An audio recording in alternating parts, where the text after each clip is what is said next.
In September of 1978, the Miller family bought an old farmhouse in New Hampshire. During their very first week, neighbors started calling the house with a bizarre question. Who was the tall man standing at the round attic window every single night, staring down at the street until dawn? The problem was the attic door had been boarded up and nailed shut with rusted spikes for over 30 years. Furthermore, due to an old water leak, the entire attic floor had completely collapsed.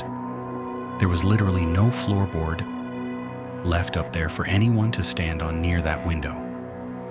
The father, John, decided it was just an optical illusion caused by the reflection of the trees on the old glass.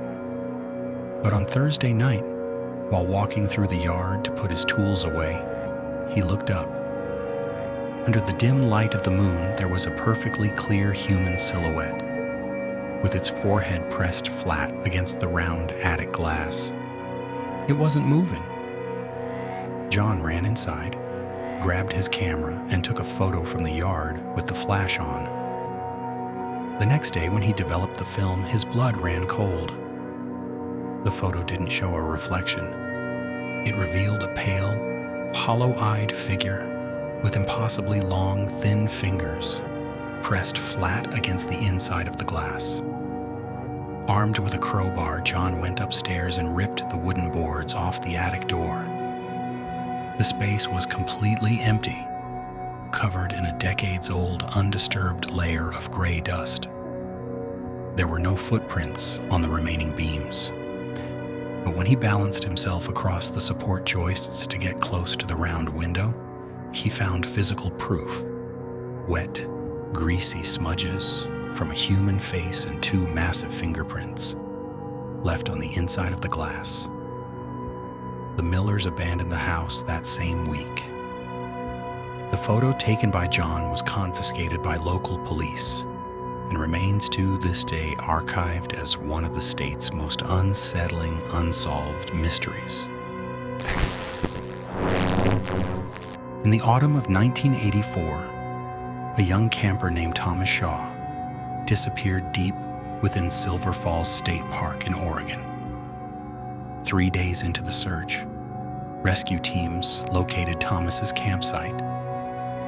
The tent was still pitched, but there was something terrifying about it. The rear canvas had been violently slashed open from the inside out, indicating he had fled in absolute panic from something trying to get in through the front zipper. On the tent floor, among his scattered belongings, investigators found Thomas's portable tape recorder. The cassette tape was still inside the deck, fully rewound. When the officers pressed play, they heard the voice of a woman calling out to Thomas from the dark woods. The voice repeated the same sweet phrases, begging him to step out of the tent. On the tape, Thomas can be heard crying, whispering to himself that this was impossible. The disturbing detail that shocked the police: Thomas's mother, the owner of the voice on the recording, had passed away in a car accident 5 years before that camping trip. As the recording went on, the voice of Thomas's mother began to lose its human quality. It became gradually slower, repetitive, and mechanical, as if something was trying to pronounce the words without possessing human vocal cords. The audio ended with the sound of something massive rushing on all fours toward the tent, followed by Thomas's desperate screams. Thomas's body was never found.